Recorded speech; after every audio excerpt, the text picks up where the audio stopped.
Namaste everyone. So we're once again joined by BG and I'm very excited because these sessions are very useful to many of our listeners, and we've received some fantastic feedback. But at a very personal level, I find these exhilarating because it's a way to stay grounded in the truth in Ishvara. And so BG does a wonderful job unfolding this subject. And so today's topic is the meaning of godlessness. So BG, if you can take it away. Yeah, we were talking about this about a couple of weeks ago, Prashant, about, we use the words materialism or secularism, but we don't necessarily know what we mean by that. So what I'd like to do is examine, in the light of Swami Dayananda's understanding of God and human life, I would like to examine this whole thing of what does it mean, what does secularization mean? Not so much as a philosophy, it does exist as a philosophy, but really as an existential condition, as a secular way of being in the world. In other words, I'm in a way of being in the world. I'm enclosed in a way of being in the world where there is only mental activity and physiological, or the senses. That's it. Nothing else. And I'd just like to go into that, if we could. I can't hear you, Prashant. You're. Oops, sorry, I was on mute. Yeah, let's go with that. Okay, so when we look at even when people talk these days, when I was younger, people would the terms or the categories in our culture was mind, body, spirit. So but now it's all about mind, body. If you notice, generally speaking, right? So when we look at materialism, or that is a philosophy. It's not that we want money and success. It doesn't mean that philosophically. What it means is materialism is a view of life that all there is physical matter in space persisting through time, and that the being that I am is just simply physical matter operating. Right? Just operating. So basically, ontologically, or in terms of being, there's no real difference between you, Prashant, and a cup, this cup here.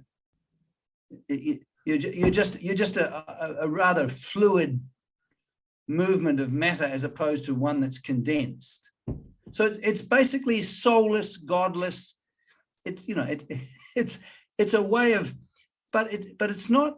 It's not that people are deliberately thinking like, I'm going to adopt a materialistic view. They find themselves, particularly in our Western culture, we're brought up in a culture that's godless. So they just simply find themselves being materialistic. In other words, they think that their life and being is simply biological and mental processes. That's it. And so you can see how the cognitive range is limited to that. It's limited to the world of appearances. You see what I mean? So what now?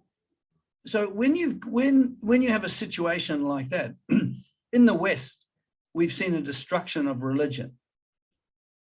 Now, and I won't go into the fact. I mean, I've got some very serious problems with Christian theology, as you know. But the fact of the matter is, you do have, for all its problems, there used to be religious categories that people would think in terms of. You had a culture that, that pointed towards not just simply material existence. Now, when you restrict a person's psychology to material position, what you then get is what we call hedonism. All you've got is pleasure and avoidance of pain. And that's what's meaningful. I mean, again, we're not judging, we're just saying this is the condition.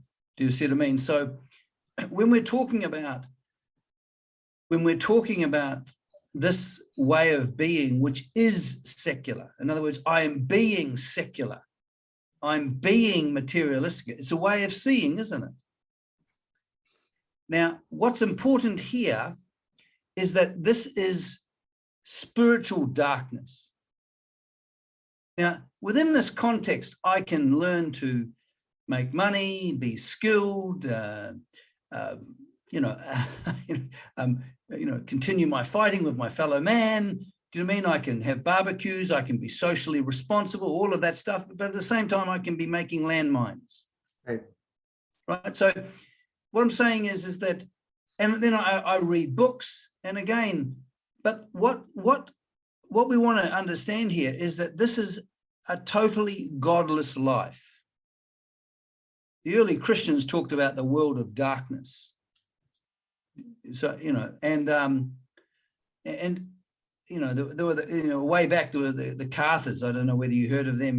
They considered the world was of darkness, but they got slaughtered by the Catholics. But anyway, the thing is that there was an understanding within our Western culture that man was in a fallen state. Now, Dayananda, of course, understood that fallen state to be cognitive, not real as such, right? But not going into that. We're just looking at, are you getting a sense of what I'm talking about? It's completely godless. In other words, there is no wisdom whatsoever. So, yeah.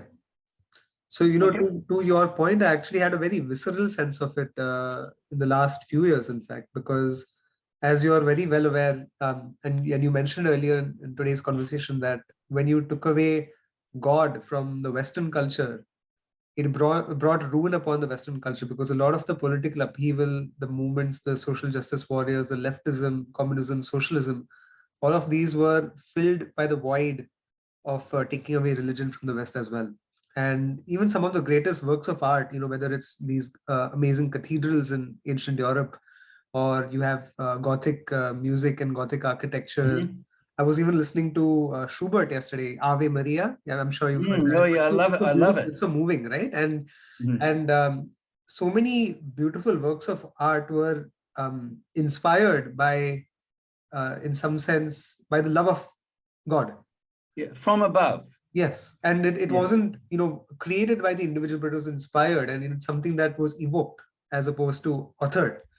Good. And today we see the state of music, we see the state of modern art, abstract art, whatever it is. It's devoid of that beauty and splendor and the order, because Ishvara only inspires order. But when you take away Ishvara, you get disorder. Am I tying this correct? Yeah. What you're saying is, so before we get on to God, but what we do notice that within this human existence, even a person who's completely devoid of religious categories in their mind, what happens is they suddenly see a sunset now, and suddenly their heart responds. In other words, they're responding to beauty. Now, isn't it interesting? They don't know what it is, because obviously it's not the senses, because senses can only show color and form.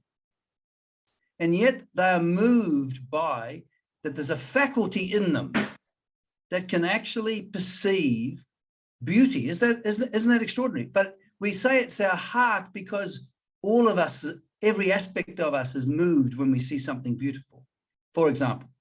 But even that, in our modern times, the appreciation of beauty, that's not really that, it's not general now. Young people don't necessarily like to go for a quiet walk in nature. Yeah, can I ask something on that, because I think it's very important to explore. So I've wondered this, because you know how this is, right? Like, our parents always say the music in their time was better, and then their parents will say that music in their time was better, and so on and so forth. But I have a very strong sense that art was actually art way back when, and what we perceive as art today, it's like there's an exhibit of somebody having urinated on a wall, and then that becomes art. Or then they have this arrangement of garbage in a corner, and then that becomes art. And so this whole phenomena of modern art and abstract art, so my question is, It's godless. It's godless, right? But do you actually feel that it is a mass psychosis, that people actually feel that is beautiful, or is it that they're pretending it? No. What again? It's within the context of being secular and being a materialist existentially. Mm-hmm. In other words, I am blind to goodness, beauty, and truth, to use Plato's understanding of God. Yeah. I'm completely blind. There's no goodness because that's just social conditioning. There's no beauty. That's just my opinion. You know what I mean? And there's no truth because, you know, so within the mindset of the secular, materialistic mindset, which is an existential condition, it's actually a way of being in the world. I'm completely blind. Like I would even argue, what's goodness, beauty, and truth? They're just concepts, you know. And there's no, you can't. It's not possible to reason or argue with people about this. And so that's what I'm trying to get at. Just a sense of the psychology that drives these choices. So, like, let's say, do these people actually find such art exhibits truly beautiful, or are they thinking to themselves that I'm supposed to be finding this beautiful because that's the contemporary? No. Again, the existential condition is you are cognitively cut off from anything that we would talk in terms of how God manifests. Okay. Cut off. So there's not. It's not a psychological problem. It's a spiritual problem, which has been recognized for, you know, in various cultures. You know what I mean? But specifically. You see, so what we have is, but like what you say, we find that certain art forms are an expression of reality in form. Yeah. In form. So they're sacred forms, if you like, right? Because their origin doesn't come from the mechanism of the level of biological or mental existence. Right. And right? Would you say that it's also fair to recognize that even if something is not explicitly integrating the concept of God into it, it can still be an expression of God as long as it is absolutely, like the beauty of a mountain. Yeah, absolutely. Yeah, of course. You see, again, it depends upon cognitive appreciation, because within this secularized way of being in the world, we have, when I was about 17, I come across the prayer of Saint Augustine, which I really liked, but, you know, we're not going to go into his theology, please, but, you know, forgive him for that. Okay. But what he said, he had his moments, and what he said was, "Thou hast made us for yourself, O Lord, and we are restless until we rest in thee." So there is a longing with it, you know. This is the fourth striving in Vedanta, this longing for the absolute. So, you know, so this exists in this vacuous, empty, godless, dark existence. That angst of seeking to find the right place, you know, seeking to find my real home, right, is there.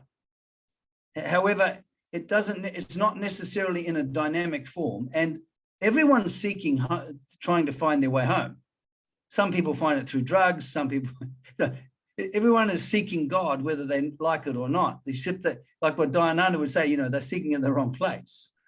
You know, so you've got this now. So let's just go to the Hindu unfoldment of God, which is that the nature of God is life, light, and fullness, or Satchitananda in Sanskrit. So life, real life. So our real life is God, you see. So life, light, consciousness, and fullness, right? So what happens here is that here we've got this human condition of being cut off cognitively from God. Were you clear on that so far?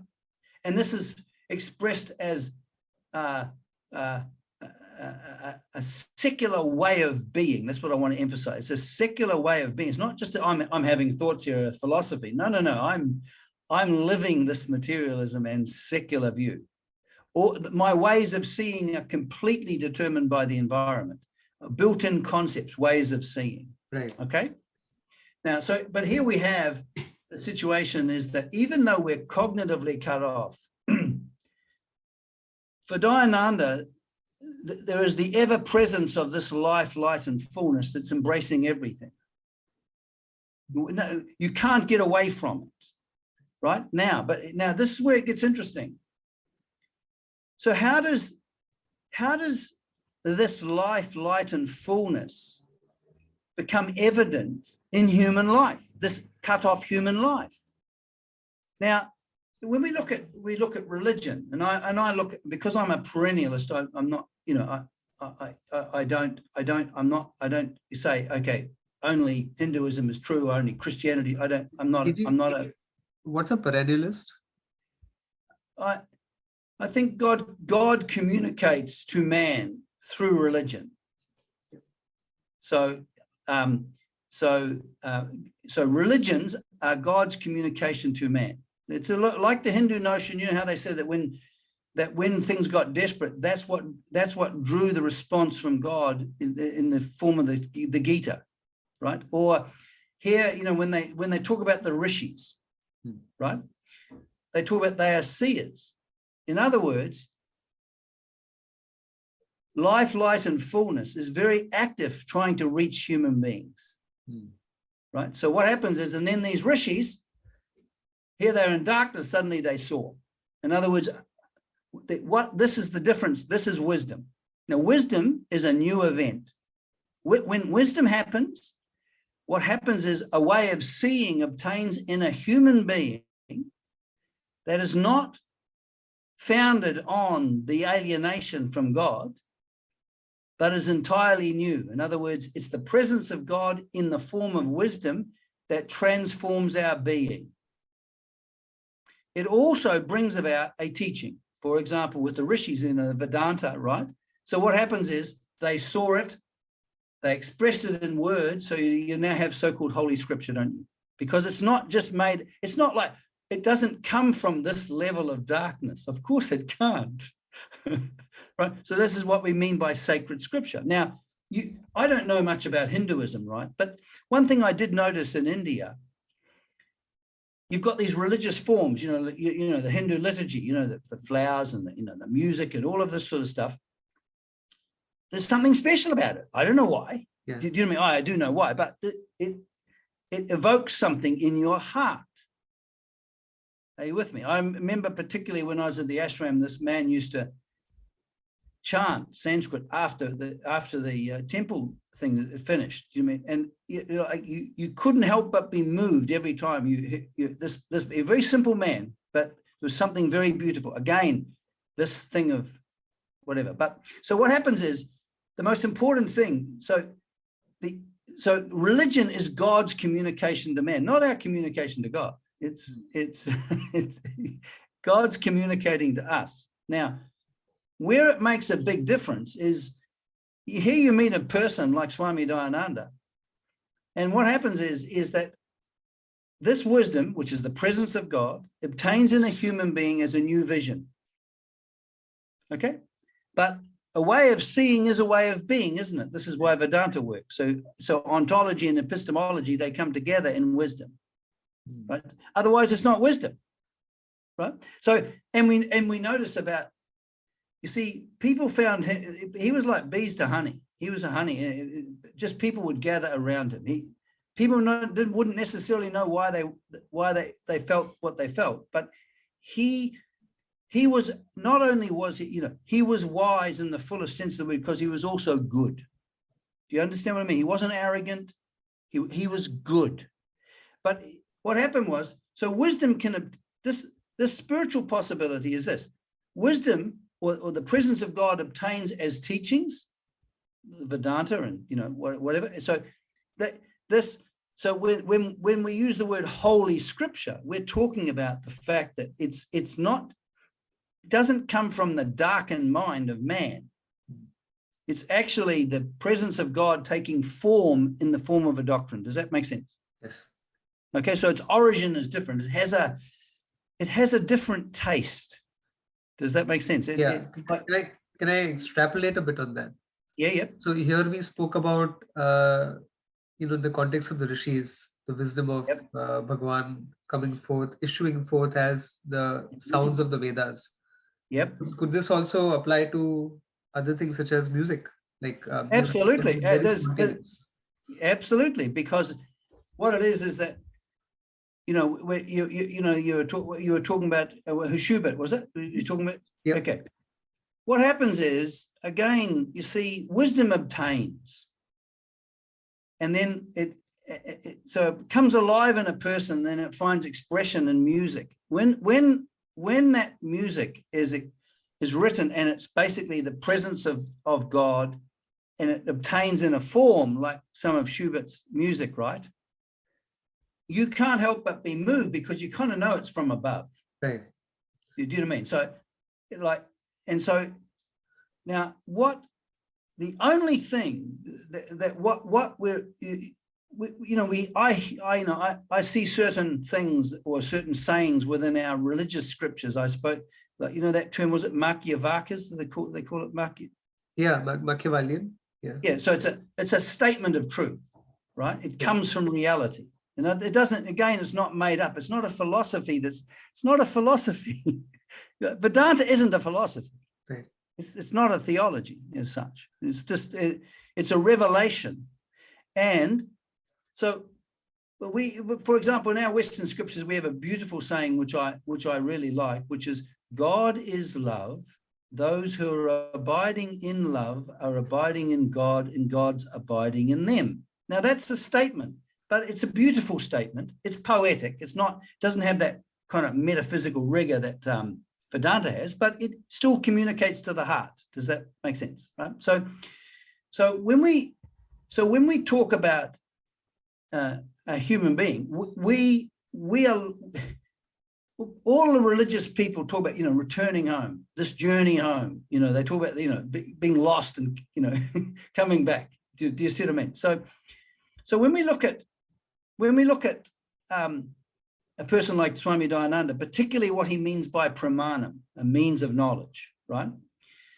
What he would do, because he was a wise man in the full sense of the word. In other words, the vision of reality, the presence of reality was obtaining in him as a way of seeing, which is also a way of being. I'm reminded of our Western scriptures when Christ said, when you see me, you see the Father. But in one sense, to meet Dayananda was to encounter God. Does that make sense? Because the thing is that this wisdom was alive in him. And what it would do, he would use the words of the scripture as a mirror. Now, this is really important, as a mirror, because, you see, a Western academic can study Hinduism and go, yeah, they think that God's the material cause of the universe. Is that wisdom? I'm having a thought, God's the material cause of the wisdom. That's not wisdom. What they've done is they've taken the scripture and they've reduced it down to the level of darkness, and then they have thoughts about it. Right. And that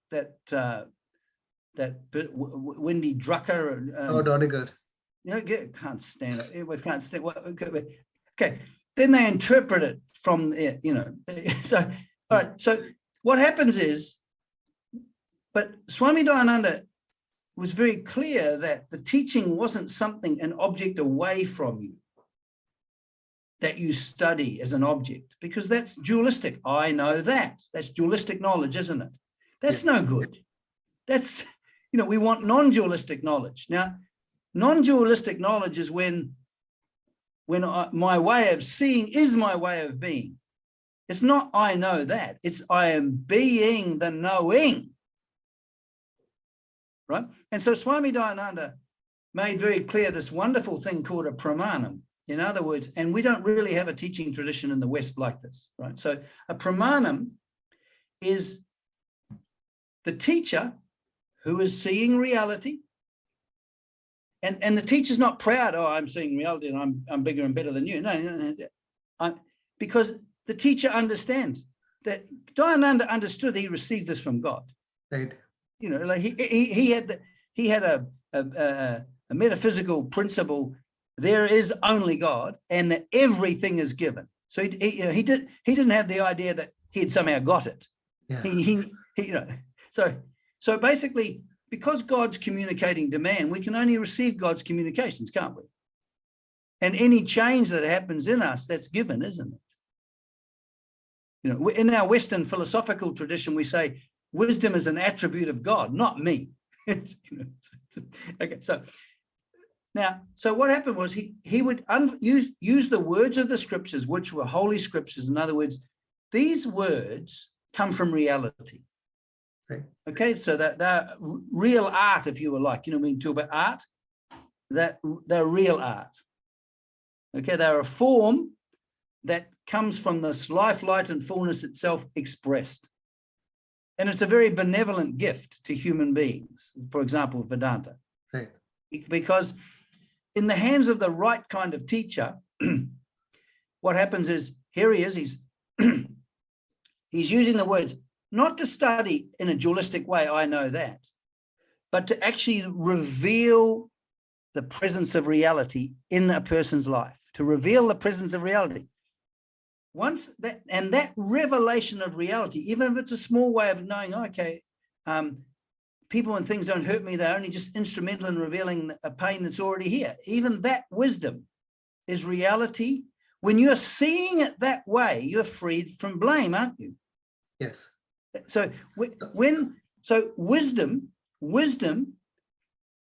always transforms our way of being in the world. If it doesn't, it's not wisdom. So I have a question on that. So right now you just cited somebody Atma Prakashananji, right? That you can only see a pain. You can only be brought to pain based on pain that's already inside you, but it's not something that comes from the outside.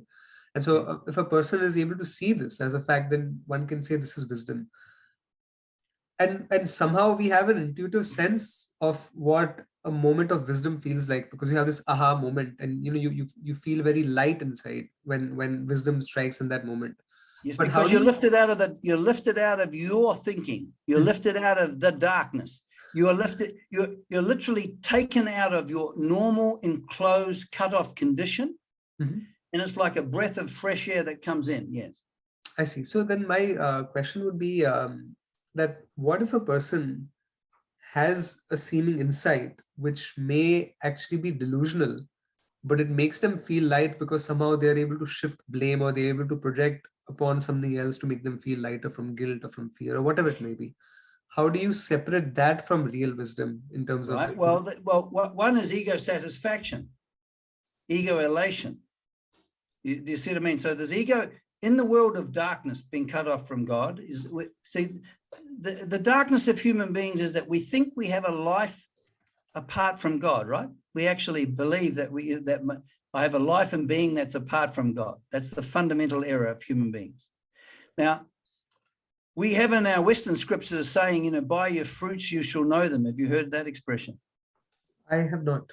Yeah, by their fruits you shall know them, right? So, for example, the thing about Dayananda was he was a kind human being. In other words, a loving human being, right? So the thing is that if fundamentally, how in terms of Dharma, we can fall away and we can become unloving or unaccepting, which is what Dayananda means. We become into friction and we're fighting, if you know what I mean, resisting other people, the world, or ourselves, right? And the other thing too is we become less caring. In other words, we can become ruthless and unkind, and we're not taking care. So whenever you've got wisdom, you've always got an accompanying, people become more loving, more accepting, and more caring. If that's not there, it's egoic. It's ego inflation. So I read a spiritual book and I go, yes, I'm consciousness. Yes, I'm fantastic. What? That's not. That mouthing off, that Vedanta babble that we hear so many, people in the West how they take Vedanta and they go on about how their consciousness and all of this stuff, right? The thing is that saying to myself things is not wisdom. When I'm actually, wisdom bears fruit. In other words, it lifts me up out of this conditioning. Now, Dayananda said that if I'm not seeing words as a mirror, I'm adding to my conditioning. So I've got some Vedanta conditioning now. So BG, if this wisdom lifts us away from a given condition, and Yep. let's say as part of psychotherapy, a rape victim might be blaming herself for the situation, and then the psychotherapist. We mustn't confuse orders. Okay, so what we got is yeah. this. Okay, we have functional life. Would you say that's true? Yeah. So functional life, and what this is Dayananda's teaching on Dharma. We've got functional life. In other words, I'm living in the world, and I have to think in terms of the future and the past and what's needed and doing the needful and responding and all of this sort of stuff. So you can have a very helpful counseling within that functional context, right? And you can even help people, but it's still not wisdom. Not in the wisdom in the sense that it's good. Do you understand what I mean? It's good if you can help people improve their conduct, and and that they can form their actions more to Dharma, right? They will have a result. So it's just a step. It's just a step towards being relaxed and feeling relieved, and then you can move. Absolutely, yeah. So now the thing is that we have a saying in our Western scriptures: you render to God what's God's, and render to Caesar what's Caesar's. Yes. Right. So the world of function requires things of us, right? But the thing is that we want to go beyond function, right? Now, but what's interesting is that when wisdom obtains in us as a way of being, that is what frees us. There's nothing else that frees us. So what happens is that this is where there's a confusion of orders. People might think, well, yeah, I know all about Vedanta, and they can they can say the Sanskrit and they can do all of the terms and stuff like that, but they're still fighting with their wife all the time. Right. So the thing is that, in other words, there's no being the knowledge. Now, of course, it's a learning thing, but what we need is the light of wisdom. We need that. In our Western scriptures, we have a saying, man does not live by bread alone, but by every word that proceedeth from the mouth of God. Right. So when and the thing is that, when you listen to Dayananda, that was the mouth of God talking, believe me. So the thing is that so wisdom is not restricted to any culture, of course. Do you know what I mean? Where the advantage of Vedanta is that it has a teaching tradition and a method of unfoldment. So here's Swami Dayananda. He's seeing in a certain way, and he's being that way of seeing. Right? I think they call him a Brahma Vista or Brahmanishta, yeah. Okay, yeah. So he's being the knowing, right? Now, and then you're sitting there listening to him, and then you find yourself seeing as he sees, right? This is God becoming present in your life as wisdom, and this alone is the transformative factor. Right. It's given. Like imagine if I get, well, yes, I know quite a lot about Vedanta, actually. I'm pretty knowledgeable about it, right? And I'm puffing myself up. Human vanity is extremely, it's extremely tenacious, because our character structure as personality within the world of darkness, the being of personality. Now, Swami Dayananda made a beautiful distinction between personality, which was the built-in reactions. Personality is a defense against this fear and self-dissatisfaction. So even my striving to become greater and more famous and intellectually fantastic and all of this stuff is my solution to fear and self-dissatisfaction, right? And so you have this craving to be, this whole desire of becoming, right?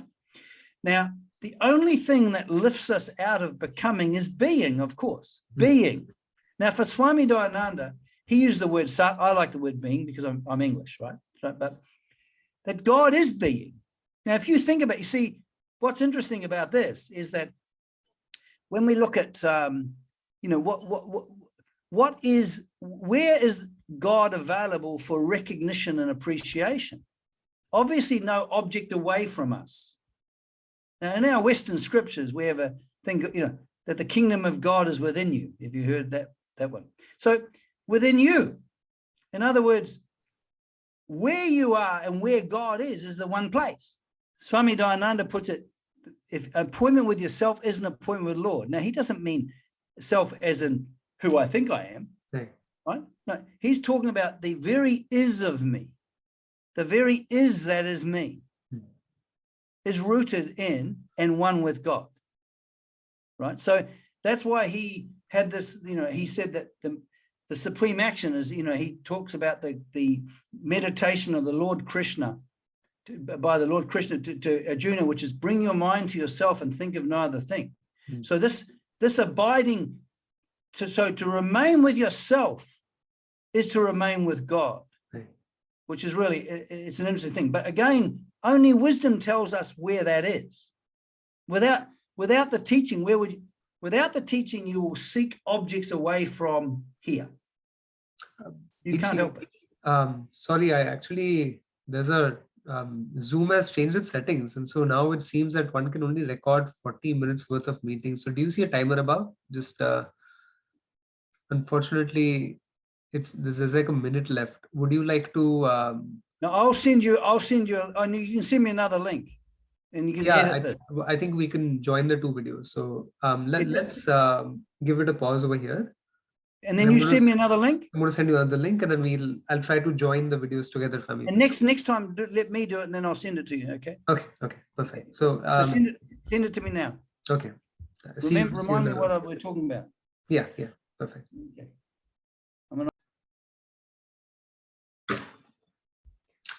So what we're looking at here is that our only hope for any real transformation, we can have functional transformation. Do you understand what I mean? So functional transformation is I learn skills, I can learn how to communicate better and all of that stuff.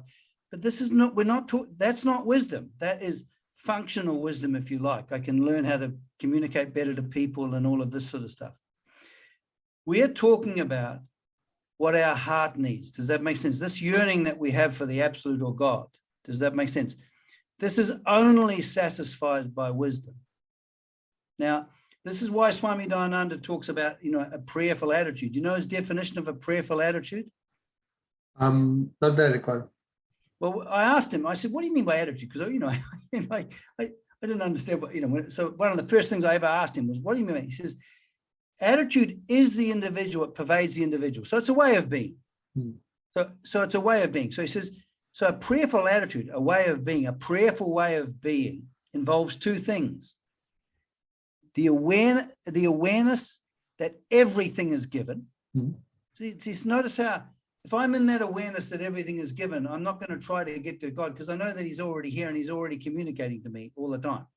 I don't have to, okay? So everything is given and the awareness of the presence of the giver. Now, this means that people don't like this in the West because they're uptight with the word God and they get upset with it because of the Christian theology and the RAF and all of the crazy stuff. But anyway, I won't go into that. But the thing is, it's very necessary if we're in a condition of darkness to actually awaken to the presence of God. Does that mean it's just so important? Do you know what I mean? To become aware of God's presence, right? And not only in terms of wisdom, in other words, that what Vedanta has, for example, is that first of all, you notice the beginning of Vedanta is listening. So you're becoming receptive because you can't do it. You can't get, God's communicating to man, religion's communication to man. So what happens is you're sitting there in front of Dharma and you just simply listen. And in the listening, what happens is your judgments, your normal conditioning is set aside and something new can obtain in you. You're given a new set of eyes. Does that make sense? In wisdom, you're not a set of eyes that comes from our conditioning or what's happened to us. It's nothing to do with a functional life, but it's transformative because you see it. And then the second part, you then have to contemplate this sort of stuff, right? For example, I can actually fall into a condition of doubt, an existential condition of doubt about God. I can. But the moment I do it, then I can do what Swami Dayananda, how do I resolve that doubt? By fighting it or saying I should believe it? No, he talks about highlighting. In other words, here I am, I've fallen away and I'm kind of cut off from God. In a sense, I'm disturbed or upset. And then I highlight the teaching because I've come to a recognition in front of Swami Dayananda, but then I've fallen into forgetfulness. I've fallen into doubt. So through Mananam, he talks about highlighting. I then go, wait a minute. And then I just simply shift my attention to the reality that at the present, because God's the present, the material cause of the universe, he's completely present here. So I'm highlighting that, and then through the highlighting of the truth, I'm through Mananam. So I'm consciously, deliberately bringing the teaching, looking at my present experience in the light of the teaching, consciously and deliberately, which is Mananam. I'm then lifted out of the doubt and I'm brought back into the right way of seeing, which is then I change. I feel relaxed. So my wife and I have an interesting way to do this. So there was a word that Swamini Swatma Vidandaji unfolded. It's called sthane. That means that everything is in order. Everything is in its place. It is as it is ordained to be. And so it's just a single word, sthane. And so we have this rule amongst ourselves that anytime the other person starts losing their temper or if they get irritated about something, just the other person has to say the word sthane and then it brings you back. So something like that, right? It brings you back to order. Absolutely. So absolutely. So here you're having a view that your wife is being neurotic. Do you know what I mean? Because so in other words, you're caught in judgment, right? You're caught in judgment and the darkness of conditioning. Then because you consciously and deliberately bring your attention to the reality of the teaching, you're then freed of the doubt. So now you haven't got an unforgettable knowledge, but you've got a doubt-free knowledge, right?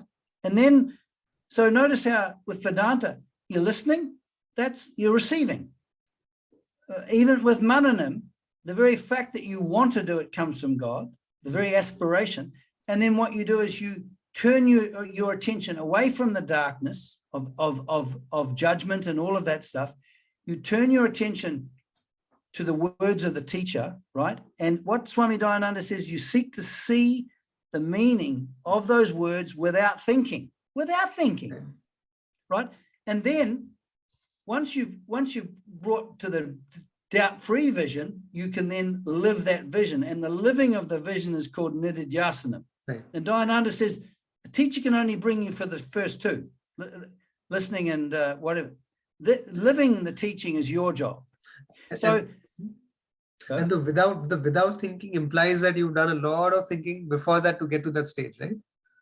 Well, yeah. But in the sense, what you do is you expose your mind to the teaching. So you continually listen to the teacher. I mean, I read the blue book, right? But yeah. You continually expose your mind to the teaching, which is to expose your mind to reality.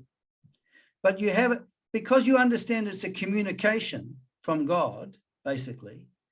You're receptive, you're humble. You don't come, I'm going to get this. You're just listening to this. Right.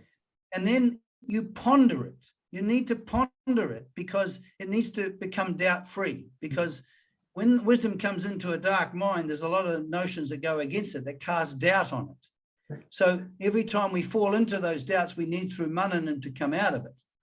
And then we live it. So the whole process is given and it's all cognitive all the way. Right? It's not, so what he means by that, cognitive is to know. So what we're saying here is that without wisdom, there's nothing going for us in human life. So if I only live a functional life, and I can live a functional life and I can be decent to people and kind and make money and be successful, this does not mean wisdom. This does not mean that I'm wise. Wisdom is the obtaining of God's presence in our life as a way of seeing, which also is a way of being. And the more we live the wisdom, the more we're established in it. But it's not away from everyday life. It's a way of being in the world that is religious. You see, now, in Swami Dayananda, he made this beautiful distinction between personality, myself as I think about myself and worry about myself and my self-obsession, right? And being a simple conscious person. You can't think about being a simple conscious person. You can only be a simple conscious person. And you're only being a simple conscious person when you're full of reality. That's what makes you conscious. So when you're full of Ishvara, you become conscious. Now, you're always full of Ishvara, but unless you awaken to Ishvara's reality, that's not true. You're godless. So we get back to the theme of what we've been talking about. Secularization or materialism is a way of being, essentially. We have philosophies about it.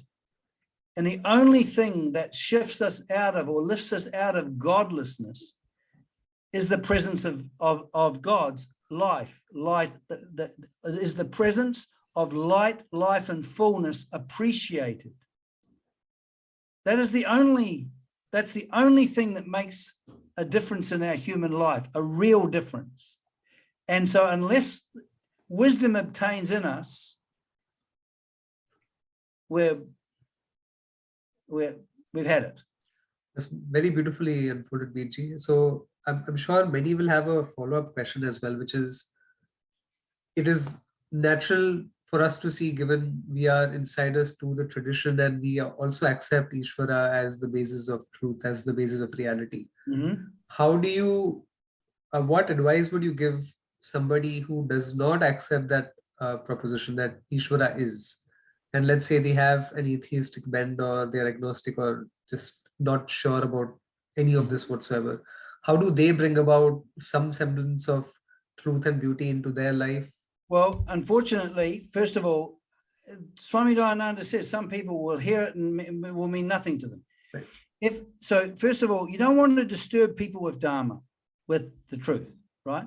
So, but if a person has that longing, does that make sense? They don't know that provided they have that longing active in them, evident in them, that longing, they don't know what it is, but they have this longing, there's something that's missing, there's a gap that's missing in my life. They don't realize that what they're missing is the life, light, and fullness that is God. That's what they're missing. Right? But when I've found that I've been able to, when you talk, given that person has that, and you go through the teaching that God is the material cause of the universe. In other words, he's not away from your everyday experience. He's just not, in fact, your everyday experience is completely, isn't. So the form of your present experience right here, right now, as you are, that present experience, you are not away from God.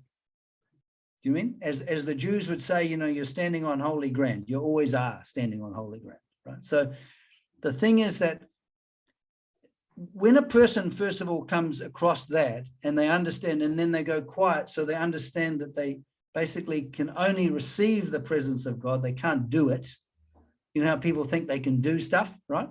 I'm gonna spiritually climb. You can't. It's given, right? When they understand that when that wisdom operates in them, it can begin to happen. Does that make sense? Because they've got the yearning, and when they experience the satisfaction of that yearning, that's what we mean by existential validation. The very fact that this yearning is evidently being satisfied. Does that make sense? By something that we can't, it's not away from us. Do you see what I mean? It's not, you see, God is not away from what we're being. That's always true, even if we're in darkness. So the thing is that we appreciate that when we appreciate the presence of God, we appreciate ourselves at the same time. It's not like me and God. Does that make sense? But the most important thing that verifies all that we're talking about is there's a change in our way of being in the world. And then the essential one is we crave less for the world, we hate less, and we fear less.